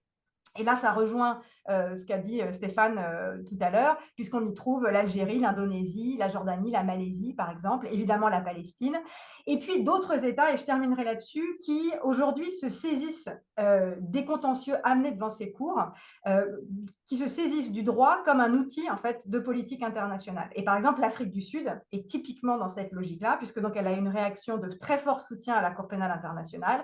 Et comme Denis l'a rappelé, on a déjà fait un webinaire préalablement, et celui-là concernait la Cour internationale de justice. Et l'instance qui a été introduite devant la CIJ en janvier dernier, c'est l'Afrique du Sud qui en est à l'origine. Et donc, c'est très intéressant, effectivement, de voir quelles sont les réactions des États. Et sur cette partie-là, plus récente, j'en parle volontiers pendant les questions pour ne pas prendre de temps dans cette période initiale. Merci beaucoup, Julia. Merci effectivement de montrer combien le droit et la politique entretiennent des relations à géométrie variable en fonction des acteurs. Et effectivement, c'est d'une très grande actualité. J'invite tous ceux qui sont avec nous, qui nous écoutent, à mettre leurs questions dans le chat pour que on puisse les poser à nos intervenants. Et j'en profite pour en poser deux, moi, parce que Stéphane a bien noté la satisfaction des Saoudiens de voir Trump revenir au pouvoir. J'aurais bien aimé te demander, Denis, comment toi, tu pouvais nous rendre compte de la façon dont Israël avait accueilli cette élection, à quoi est-ce qu'on s'attend du côté israélien. Et puis, Chiara, c'est plus une question française, mais comment est-ce que les Libanais vivent l'attitude française dans le contexte actuel? Qu'est-ce que on entend de l'attitude française, enfin, quelle appréciation on en fait? Euh, Ce serait aussi très utile d'être ainsi informé. Denis. Je commence. Alors, l'élection, peut-être une petite commentaire là, sur le propos très intéressant de Julia Grignon, pour dire que, toujours pour revenir à la perception israélienne, hein, c'est que, bon, on sait bien que dans l'examen d'une guerre, il y a deux critères qu'on examine. Le premier, qui est l'agresseur, qui est l'agressé, et le deuxième, la conduite de la guerre. Et il y a dissociation entre les deux, c'est-à-dire on peut être l'agressé, mais néanmoins on est tenu de respecter le droit humanitaire, le droit de la guerre, etc. Et je dirais que chez les Israéliens, ce deuxième critère n'existe pas. C'est-à-dire que le seul qui existe, c'est qui est l'agresseur, qui est l'agressé, qui a commencé. Et à partir du moment où on sait qui est l'agresseur, eh bien l'agressé, tous les moyens sont bons pour lui. Et je dirais, pour faire un parallèle, on dirait l'attitude israélienne serait identique pour l'Ukraine et la Russie. Si l'Ukraine employait des moyens disproportionnés, puisque c'est toujours l'accusation qui revient, eh bien Israël dirait l'agressé a tous les droits, là où le droit international dit non, non, vous avez effectivement un bon point parce que vous êtes l'agressé et donc vous êtes légitime à employer la force, mais en revanche, vous n'êtes pas dispensé de respecter le droit de la guerre, et je suis complètement d'accord, mais vraiment, hein, et on ne s'est pas concerté sur le fait que, même si on n'a pas encore toutes les preuves, mais on voit bien que des lignes rouges ont sauté, voilà, que des opérations qu'Israël se serait interdite de mener, là, elle les mène en disant, là, on est dans un autre contexte, et ce contexte, c'est celui du 7 octobre, c'est pas l'envoi de quelques roquettes autour de la bande de Gaza du côté israélien. Concernant l'élection de Trump, je crois que c'est un mystère pour personne. Je dirais que, comme d'ailleurs en 2016, la victoire de Trump a été saluée par le gouvernement. Netanyahou s'est efforcé cette fois-ci d'appeler très vite Donald Trump pour le féliciter, et la déclaration qui a fait le tour de toutes les radios, les télévisions, etc., c'est Bezalel Smotrich, donc le ministre des Finances, mais qui a en charge l'administration civile dans les territoires occupés, qui a dit 2025 sera l'année de l'annexion. Voilà. C'est-à-dire, tous les rêves, tous les possibles sont ouverts. Voilà. Le seul bémol dans l'opinion, chez les observateurs, c'est, comme on le dit souvent, ça devient presque un syntagme régulier, récurrent, le caractère imprévisible de Donald Trump.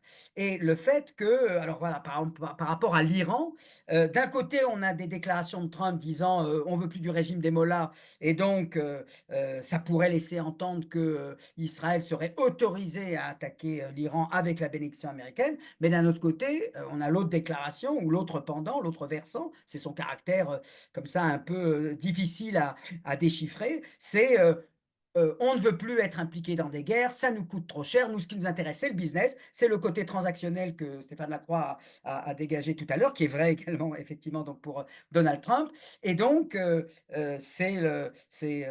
donc on veut mettre, il faut se d'ailleurs, on voit bien, les Iraniens ont tout de suite annoncé qu'ils étaient prêts à négocier, et on voit bien qu'au Liban, la négociation avance. On parle déjà d'un projet qui aurait été livré à Israël et pour lequel, sur lequel ils sont en train de réfléchir. On aura la réponse assez tôt. Vraisemblablement, les Israéliens, pour le coup, comprennent bien qu'il vaudrait mieux que le dossier libanais soit déjà mis de côté en attendant le 21 janvier, lorsque Donald Trump arrivera au pouvoir, justement pour préserver cette liberté de manœuvre. On comprend bien qu'au Liban, Israël n'a pas une entière liberté de manœuvre, alors que dans la bande de Gaza, voilà, là, elle peut tirer parti du rapport de force et finalement prolonger la situation. Donc oui, l'élection de Trump je dirais, a été un soulagement pour la coalition actuelle.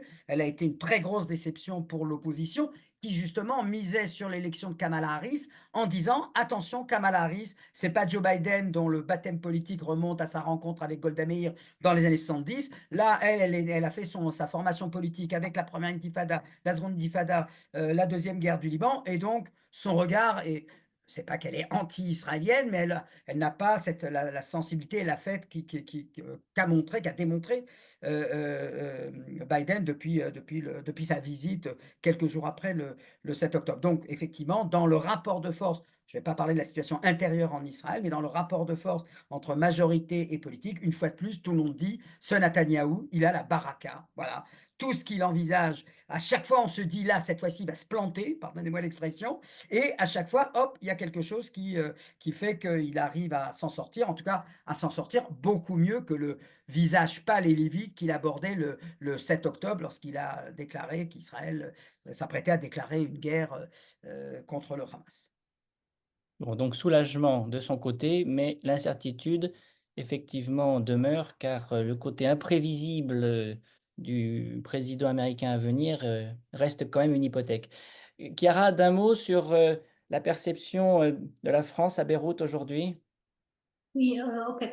Donc en fait, je crois qu'un des tournants majeurs de cette guerre, mais déjà à partir de la guerre déjà à Gaza et aujourd'hui au Liban, c'était tel de, de faire naître un manque total de confiance en fait dans ce qui est la communauté internationale et pas seulement vis-à-vis des États-Unis, qui est toujours inconditionnel d'Israël, mais aussi vis-à-vis de la communauté européenne et donc vis-à-vis de la France et d'autres pays européens.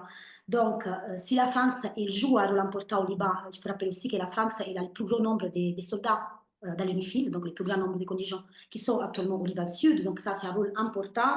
Et il joue aujourd'hui un rôle important dans les négociations. Les cessez-le-feu entre Israël et le Liban qui peut-être va être mise en marche dans ces jours, on l'espère. C'est une route qui a été proposée par les Français et par les Américains.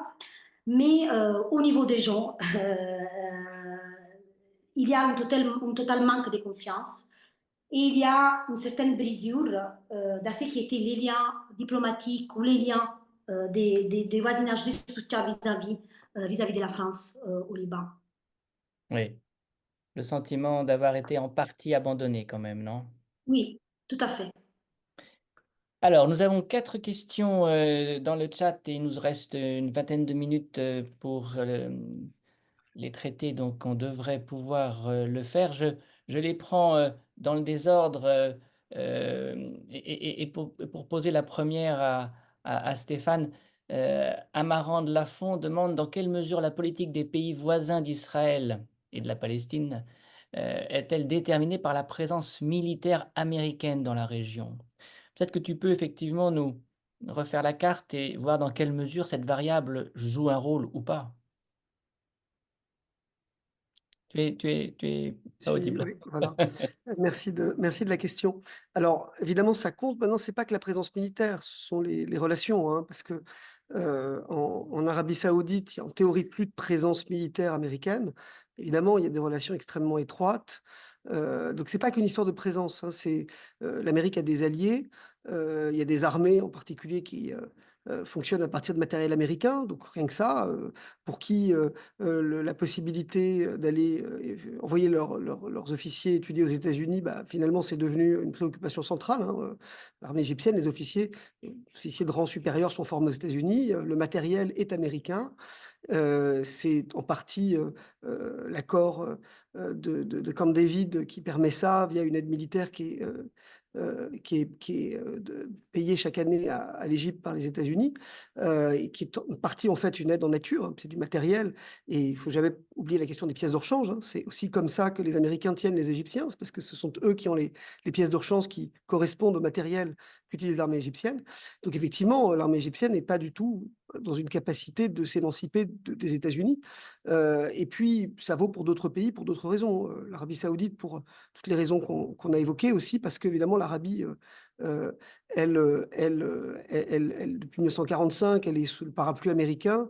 Elle a pris un peu de distance, mais elle continue quand même de considérer que son premier allié, ça reste les Américains, même si aujourd'hui elle joue parfois sur plusieurs tableaux, mais elle n'abandonne pas l'alliance. Ça vaut pour la Jordanie aussi, évidemment.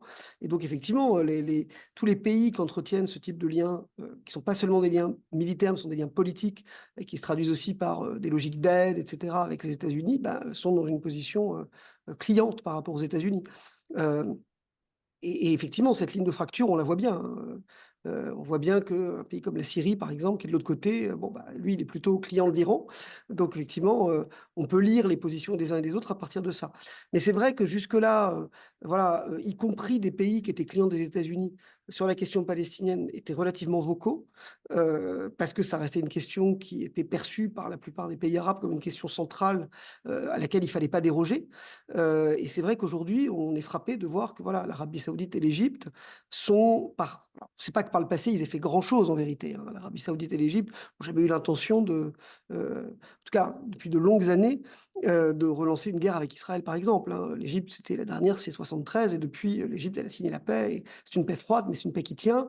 L'Arabie Saoudite n'a jamais fait la guerre à Israël, mais voilà, par le passé, malgré tout, on avait des pays qui s'activaient diplomatiquement, qui se mobilisaient et qui essayaient de mobiliser, l'opinion publique arabe, de construire une sorte de front arabe sur cette question. Et là, on a des pays qui sont restés effectivement par rapport au passé beaucoup plus silencieux et qui même dans certains cas, je l'ai dit dans le cas de l'Arabie Saoudite, ont passé plutôt des mois à essayer d'empêcher la constitution d'un front arabe plutôt que l'inverse. Ouais, Mais voilà, donc c'est plutôt ça le changement. Mais effectivement, vous avez raison, cette variable compte. ouais. Alors c'est une région qui nous guérit du culturalisme, hein. On peut, d'autant plus facilement, expliquer le politique par le politique ou par l'économie. Oui. Heu, Nathalie Duclos, secrétaire générale de la FSP, pose la question, à, Denis, puisque c'est, pour rebondir sur un de ses propos. Dans quelle mesure y a-t-il des dissensions internes à l'armée israélienne au regard du franchissement de ces lignes rouges, les lignes rouges dont tu as parlé? Alors, il y a, je dirais 2 franchissements, enfin 2 types de dissensions qu'il faut distinguer, hein, ça elles ne sont pas du tout les mêmes et elles ne répondent pas aux mêmes motifs.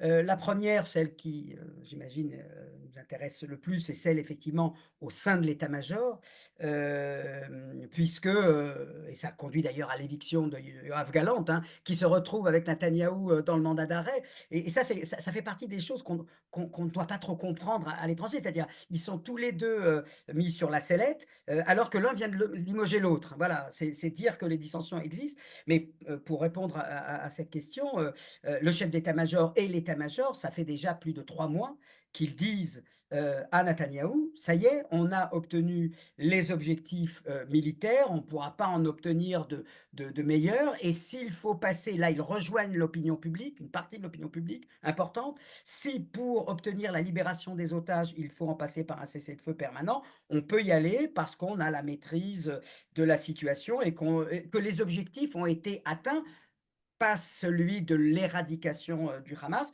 mais il est suffisamment affaibli pour pouvoir miser sur un avenir un peu différent de celui qui était celui qui précédait. Et je dirais que c'est en phase complètement avec ce qu'a dit Stéphane Lacroix, c'est-à-dire n'allons pas perdre l'allié saoudien qui permettrait stratégiquement de redistribuer les cartes. Puisque n'oublions jamais, hein, le but d'une guerre, c'est de se retrouver dans une situation stratégique bien meilleure que celle où nous étions la veille. Alors, si c'est la veille, je ne suis pas certain que la situation stratégique d'Israël sera meilleure, mais si on prend le 7 octobre comme balise, et désolé, c'est vrai que même si des choses ont commencé bien avant, et c'est vrai, il n'empêche que pour les Israéliens, c'est par rapport au 7 octobre qu'il faut se situer. Ça, c'est la première dissension. Alors, celle-là, elle ne se fait pas publiquement, elle est discrète, mais c'est celle qu'ont exprimé les leaders de l'opposition lorsqu'ils ont décidé de quitter le gouvernement. Ça, c'est la première. La deuxième, et elle n'est pas par rapport aux lignes rouges, hein. Il faut bien comprendre la critique par les Israéliens de la conduite de l'armée israélienne et, on va dire, timide, pour pas dire quasiment inexistante, à cause du problème des otages. Il n'y a que la libération des otages qui pourra peut-être ouvrir à ce moment-là cette fameuse empathie dont on a dit qu'elle manquait cruellement. En m'étonnant un petit peu, parce que dans un conflit, dans une guerre, en général, on n'a pas d'empathie pour l'adversaire. Je ne suis pas certain que les Russes ont de l'empathie pour les Ukrainiens. Je parle de la population civile. Et je ne suis pas sûr que la population civile ukrainienne ait de l'empathie pour la population civile russe. Ça fait partie de la culture de guerre. C'est triste, c'est regrettable. Nous, d'ici, d'Europe, on peut le déplorer. Mais l'attendre ou l'espérer des populations me paraît, surtout quand on voit que la guerre a pris un tour sans précédent et qu'elle dure depuis un an. Et j'en viens à la deuxième dissension, c'est le fait qu'il y a actuellement une crise de la mobilisation des réservistes, qui sont, alors certes, qui reçoivent un ordre de mission, mais que voilà, on est quand même en Israël, on est au Moyen-Orient, donc on le négocie avec ses capitaines, ses officiers, etc. Et là, on a semble-t-il, près de 30%, et ça c'est énorme, hein, alors qu'on sait que la mobilisation a été énorme, les gens se sont portés volontaires, ils n'ont même pas attendu la feuille de route pour y aller. Et là, on parle de 30% des réservistes, hein. On parle donc des gens qui ont entre 25 et 40 ans, et un peu plus de 40 ans, donc pères de famille, familles, etc., qui ont laissé leur boutique, etc., et qui disent, ils pratiquent une sorte de zone grise en négociant avec leur supérieur, écoute, là, pas maintenant, là, je peux pas, ma femme doit accoucher, etc. Mais c'est des arguments parmi tant d'autres, mais on parle de 30%, de 25 à 30%. Alors, le chiffre est peut-être un peu gonflé, mais en tout cas, il montre que, voilà, la société israélienne sait faire avec des opérations militaires lorsqu'elles durent de 3 semaines à 2 mois, hein, c'était le maximum si on prend l'opération de 2014, 1 an, finalement, on n'a jamais été expérimenté à une situation pareille. Voilà. Merci. Il y a beaucoup de questions pour Denis. Je voudrais en poser une à Julia et puis il y en a une autre pour Chiara avant d'en revenir à toi, Denis.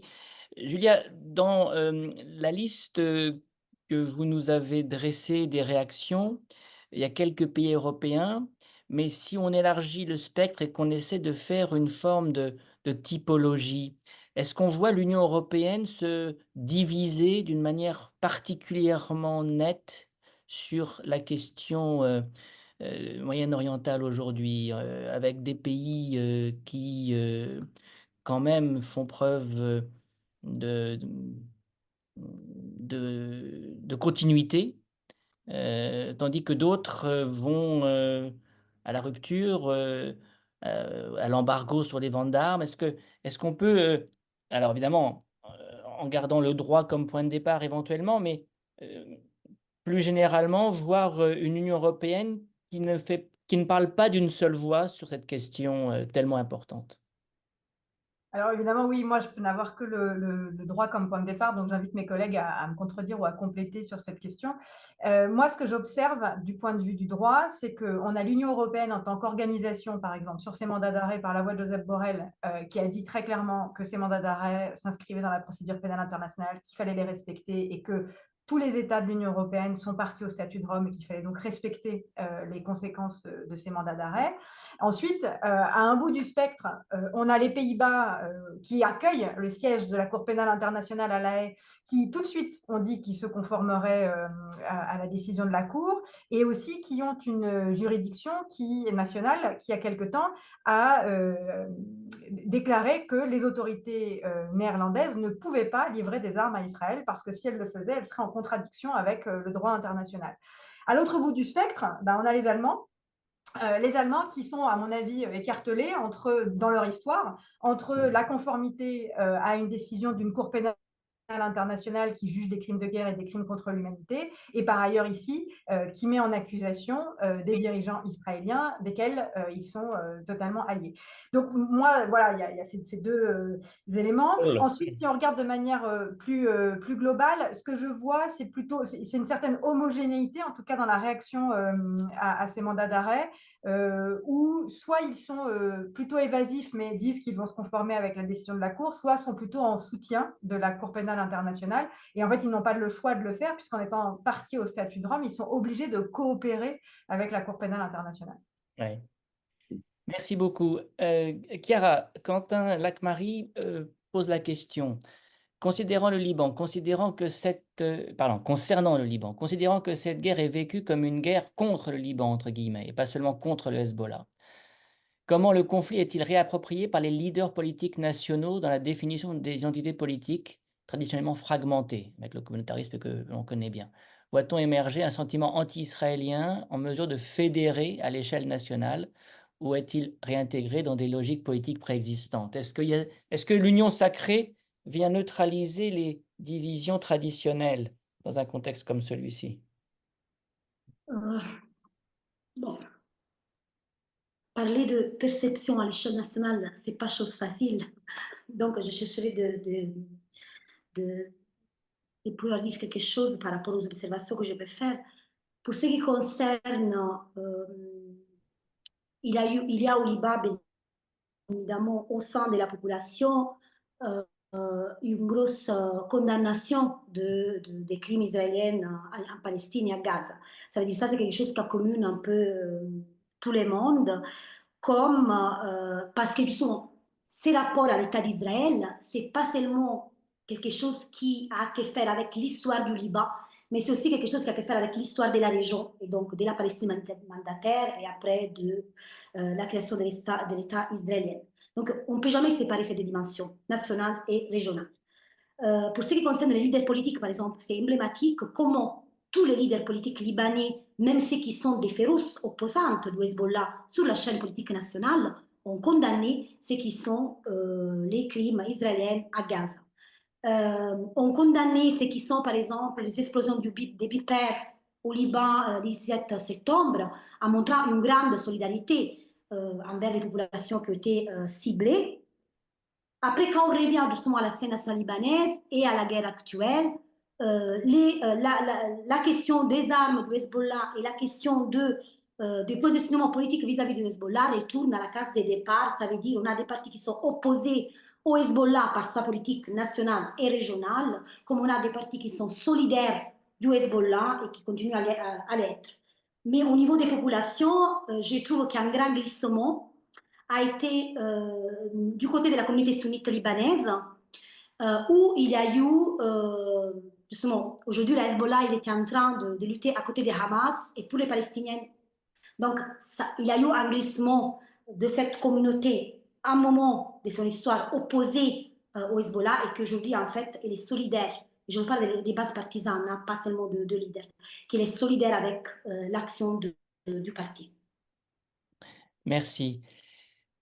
Stéphane, un spectateur anonyme nous demande de clarifier ce paradoxe, cette contradiction ou ce contraste entre l'aversion des peuples arabes à l'égard de l'entité sioniste et des gouvernements arabes tentés par une normalisation avec celle-ci, mais craignant un nouveau printemps arabe. Alors, est-ce que la crainte d'un printemps arabe est une variable que tu mettrais en facteur dans Je veux cette dire, équation? cette histoire, effectivement, enfin, je veux dire, d'abord, il y a une première chose à dire qu'il faut jamais oublier, c'est que, hormis dans le cas du Soudan, c'est plus le cas aujourd'hui, mais au moment où ça a été signé au Soudan, tous les accords de paix avec Israël ont été signés par des gouvernements autoritaires, c'est-à-dire par des gouvernements qui ne sont pas des gouvernements démocratiquement élus. Et c'est, à mon avis, la grande faiblesse de ces normalisations, des accords d'Abraham, c'est que ce sont des gouvernements qui sont souvent plus enclins à penser à leur propre survie en tant que régime que se considérant comme représentant leur opinion publique.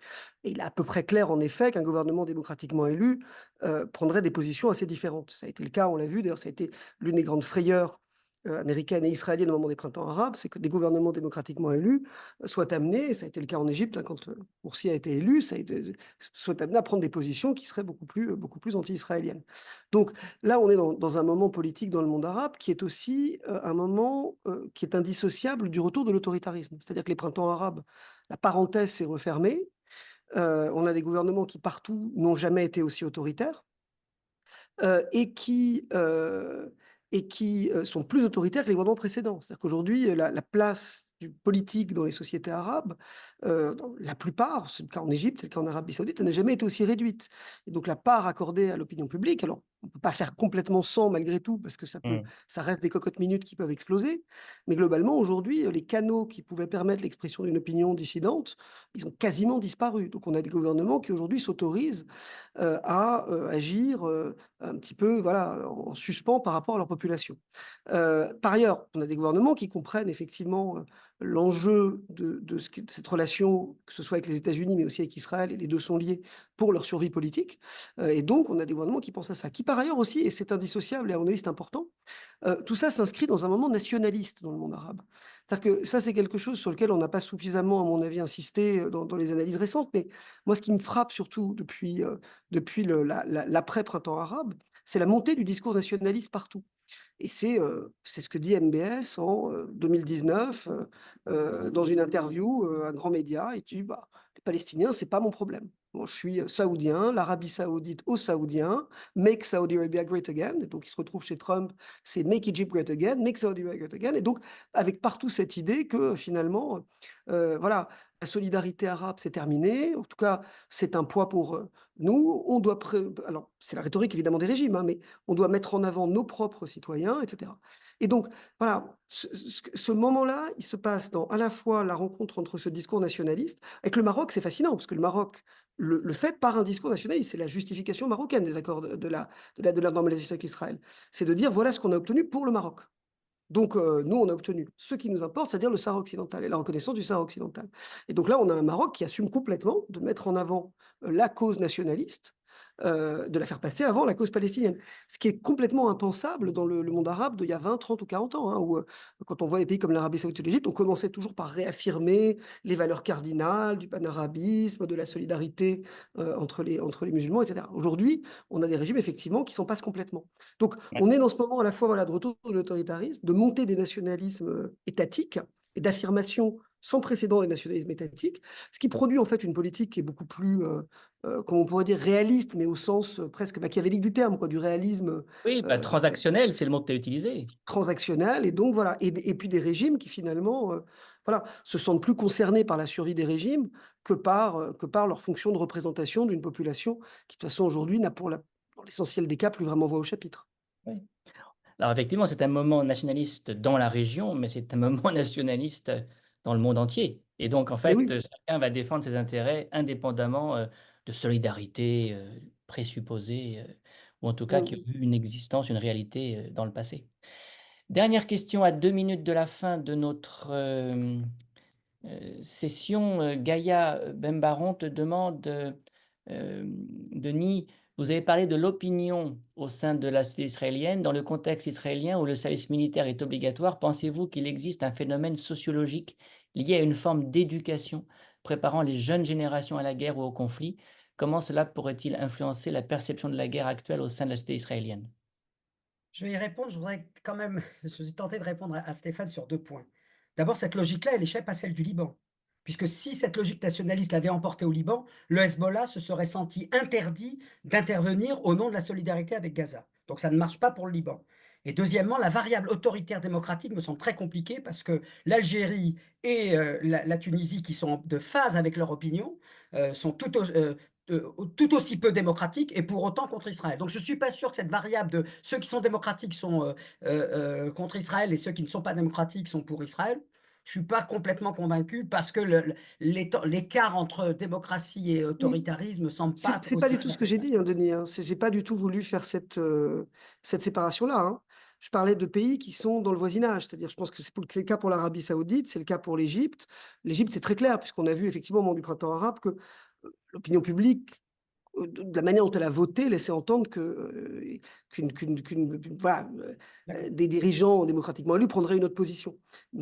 Voilà, mais c'était pas pour faire une équivalence en disant les démocraties sont pour et les régimes autoritaires sont pour. Les régimes autoritaires font ce qu'ils estiment être à un moment donné dans leur meilleur intérêt. C'est ce que je veux dire. Et que c'est aussi effectivement quelque chose à prendre en compte dans ces accords d'Abraham. C'est-à-dire que dans la durabilité des accords d'Abraham, c'est-à-dire que effectivement, un accord passé avec un régime autoritaire est un accord qui est toujours susceptible d'être suspendu par le régime autoritaire d'après. C'est ce que je veux dire. Donc effectivement, c'est ce qui fait que, je ne sais pas, l'Union européenne tient sur des accords qui tiennent parce que ce sont des régimes démocratiques. Je veux dire, un accord qui, passé par une démocratie, a toujours une durée de vie, en tout cas une pérennité, une stabilité plus longue.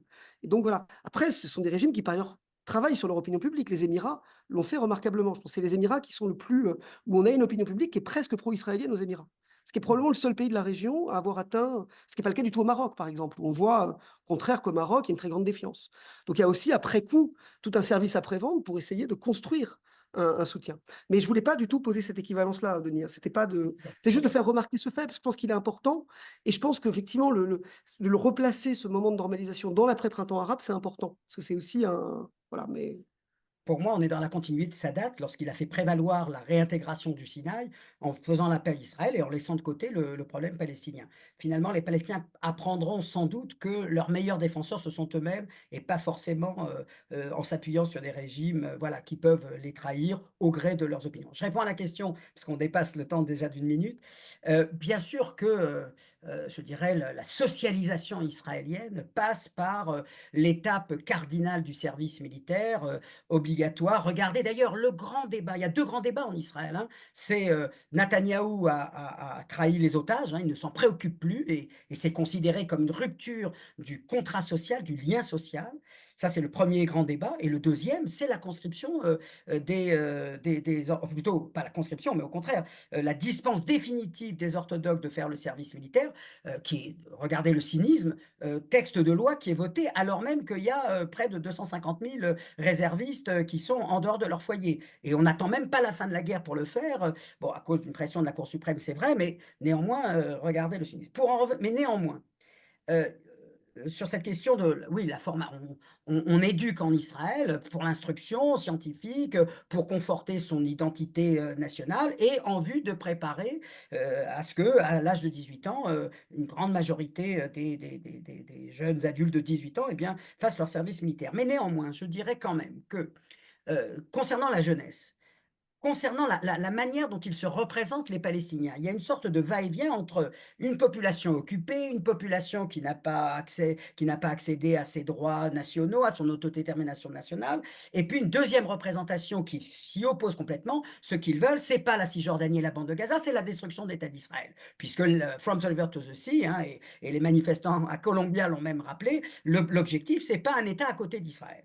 Et je dirais que depuis le 7 octobre, la représentation, qui était déjà minoritaire hein, dans la jeunesse israélienne, mais la représentation des Palestiniens comme opprimés, occupés, colonisés, etc., bah, je dirais qu'elle s'est, sinon effondrée, mais en tout cas, elle est clairement marginalisée par rapport à le Hamas parlant au nom de tous les Palestiniens, même s'il n'y a pas eu de référendum, et globalement, on nous dit bien dans les sondages que les Palestiniens soutiennent le Hamas. Alors peut-être pas l'action elle-même, mais en tout cas, le fait que, comme c'est le grand résultat finalement de cette opération, la question palestinienne revient au centre. Et donc, dans la représentation, encore une fois, majoritaire aujourd'hui, ce qu'ils veulent, c'est la destruction d'Israël. Et donc, d'où l'engouement, hein, on a beaucoup parlé dans les premières semaines, comment des jeunes qui font le tour du monde après leur service militaire sont revenus, ont pris les premiers avions qui étaient disponibles pour aller s'engager immédiatement dans leur unité militaire parce que, et ça il faut l'entendre, hein, et c'est pas une honte de ressasser le conflit, de ressasser le narratif parce qu'on est là pour expliquer, on n'est pas là pour justifier, on est là pour dire voilà ce qu'on pense là-bas, eh bien c'est une guerre défensive. Bien sûr qu'il se fait par des moyens d'une destruction sans précédent et je pense qu'à un moment ou à un autre, comme pour le Vietnam, les Israéliens devront se confronter à cela, à ce qu'ils ont fait et pas simplement à ce qu'ils ont subi, mais là, ils sont clairement, je dirais, obnubilés, obsédés par ce qu'ils ont subi, pas par ce qu'ils font aujourd'hui. On peut le déplorer, bien sûr. Voilà. Et puis un dernier mot peut-être, puisqu'une question a été posée là-dessus.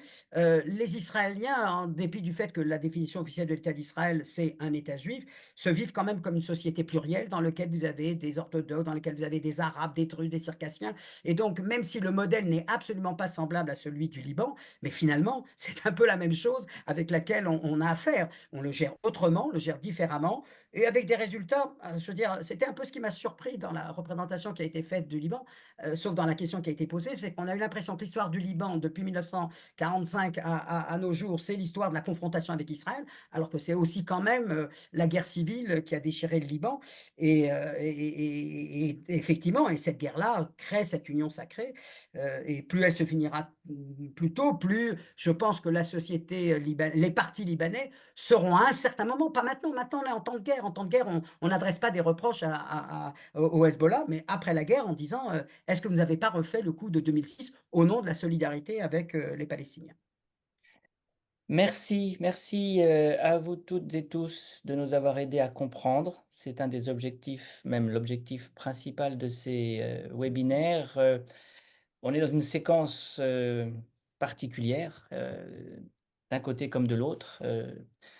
On continuera à en parler en espérant qu'une autre séquence s'ouvre rapidement et que ça puisse être l'occasion de renouveler nos questionnements, mais que nous en parlions à intervalles réguliers fait partie d'une des missions que l'on doit se donner comme chercheur en sciences sociales.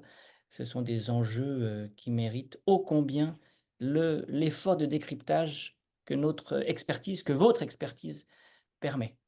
Merci encore et bonne soirée et même bonne nuit à Stéphane, à Jakarta ou à Jogjakarta, peu Merci importe. beaucoup.